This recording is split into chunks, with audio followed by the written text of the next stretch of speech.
Scuderia Ferrari will try to do its best in the Belgian Grand Prix, the 14th round of the 2024 Formula One Championship, at the 7.004-kilometer Circuit de Spa-Francorchamps, the last round before the summer break. A track that will certainly not favor the characteristics of the SF24 single-seater, as it features many high-speed sections where aerodynamic penetration of the cars is crucial. The level of drag on the Ferrari is not optimal. For this reason, as we discussed yesterday, the technical department of the prancing horse has produced a new low-drag rear wing. A risky choice because the missing downforce will need to be generated from the floor.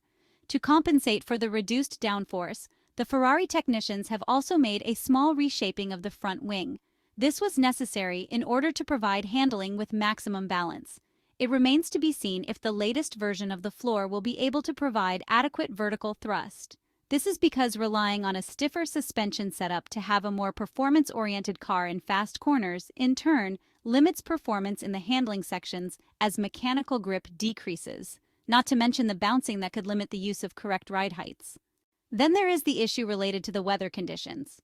As we know well, rain is always around the corner in the Ardennes forests. Changing weather conditions could put Ferrari in difficulty, as the activation of the compounds with low temperatures and wet asphalt does not suit the SF24.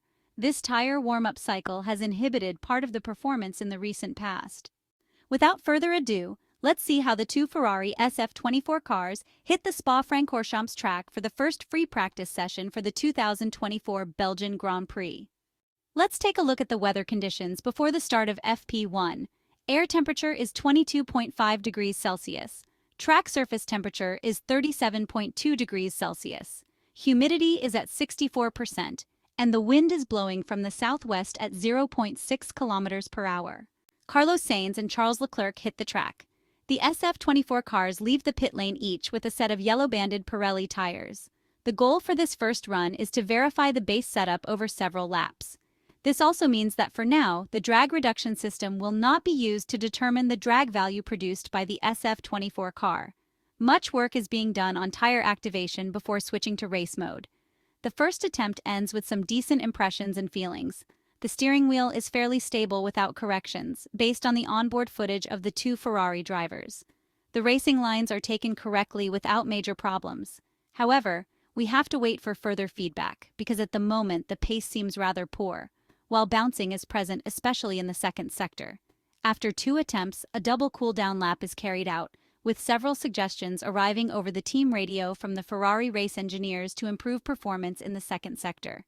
Meanwhile, they switch to the hybrid push mode, SOC 1, to better understand the support of the 160 horsepower provided by the motor generators.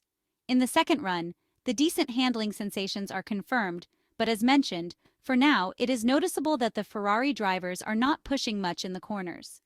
Another lap to cool the tires, and the last pass will come before returning to the pits.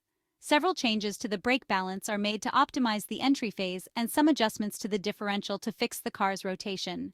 They now switch to engine 3, a mapping 1 point more aggressive than what is usually used during the race. The internal combustion engine makes a big difference at the Spa-Francorchamps circuit, considering the track characteristics and layout. Carlos Sainz goes long at the end of the Kemmel, turn 5, and lifts off, using the runoff areas, while Charles Leclerc also backs off due to a mistake, and like his Maranello teammate, makes the last attempt that will effectively mark the end of the first stint. To be even more precise and sum up this first stint, we analyze the last laps where the Ferrari drivers pushed more. These were laps where several limitations come to light. In general, Ferrari loses a lot in the second sector, a sign that mid-corner speeds are not adequate. Aerodynamic bouncing also becomes more prominent between turns 10 and 11. What surprises is the gap in the third sector compared to Max Verstappen, the session leader, as running with such low downforce, the Ferrari should do much better. The setup shows an apparently balanced SF24, but extremely slow, a setup that seems anything but adequate when looking at the lap times. A short break and they return to the track.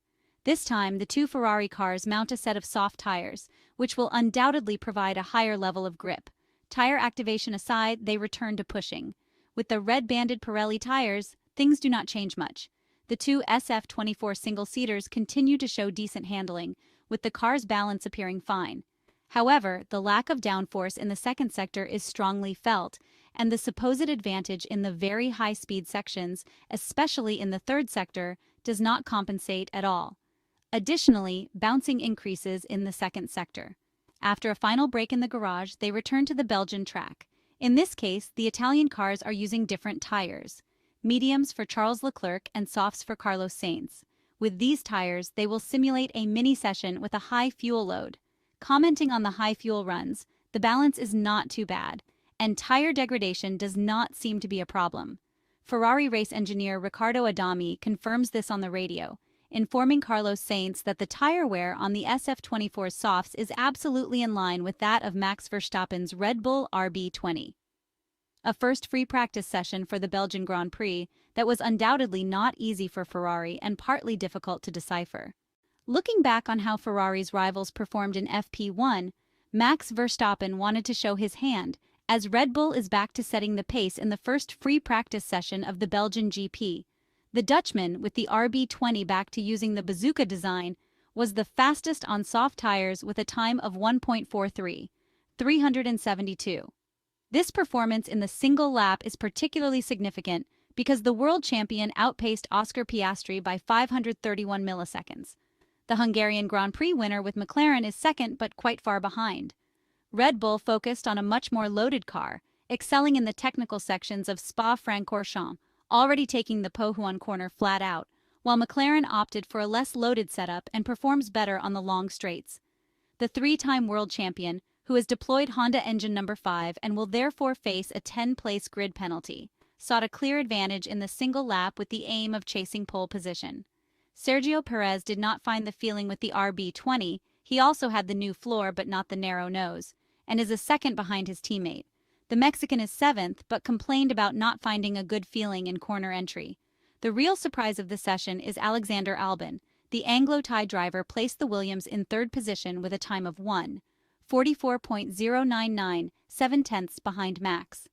The Grove car, lacking aerodynamic downforce, took advantage of good top speeds, which allows it to perform at its best in qualifying laps, placing ahead of the W15, the official cars with Mercedes engines. George Russell is 4th, while Lewis Hamilton is 5th. The gap of the black-silver arrows is significant, over 8/10. The Brackley team brought an important aerodynamic package of updates, and in the search for more downforce, the 7-time Formula One world champion experienced bouncing that even forced him to cut short his long run. It is worth noting that the Spa track has been resurfaced and seems to provide more grip throughout the circuit, so teams will need to determine the grip threshold to maximize tire performance.